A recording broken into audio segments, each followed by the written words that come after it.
સમગ્ર દેશમાં આજ રોજ ભગવાન રામનો જન્મદિવસ એટલે કે રામનવમીનો પાવન પવિત્ર પર્વ હોય ભક્તોમાં ભારે ઉત્સાહ અને ઉમંગ જોવા મળે। ધાર્મિક સ્થળો કે મંદિરોમાં ધાર્મિક કાર્યક્રમો યોજાયા હોય છે ત્યારે ધોરાજીમાં પણ રામજીનું મંદિર આવેલ હોય અને ધોરાજીના હિન્દુ સંગઠનો અને સંત મહંતો અને ભક્તોમાં ભારે ઉત્સાહ અને ઉમંગ જોવા મળે।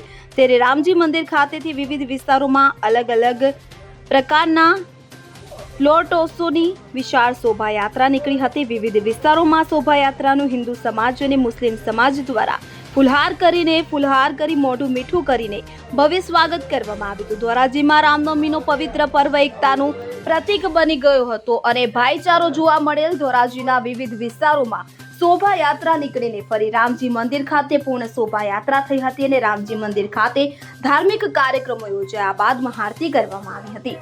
મહાઆરતી અને રામ ભગવાનના દર્શન કરી લોકોએ ધન્યતા અનુભવી હતી। ધોરાજીના વિવિધ સંસ્થાઓ અને સંગઠનો અને સંત મહંતો અને હિન્દી ધર્મના લોકોમાં અનેરો આનંદ અને હર્ષોલ્લાસ છવાયો હતો। અલ્પેશ ત્રિવેદી સાથે CN24 ન્યૂઝ ધોરાજી।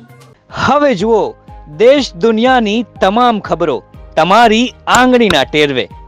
ઉઠાવો મોબાઈલ અને Google Play Store પરથી ડાઉનલોડ કરો અમારી CN24 ન્યૂઝ મોબાઈલ એપ।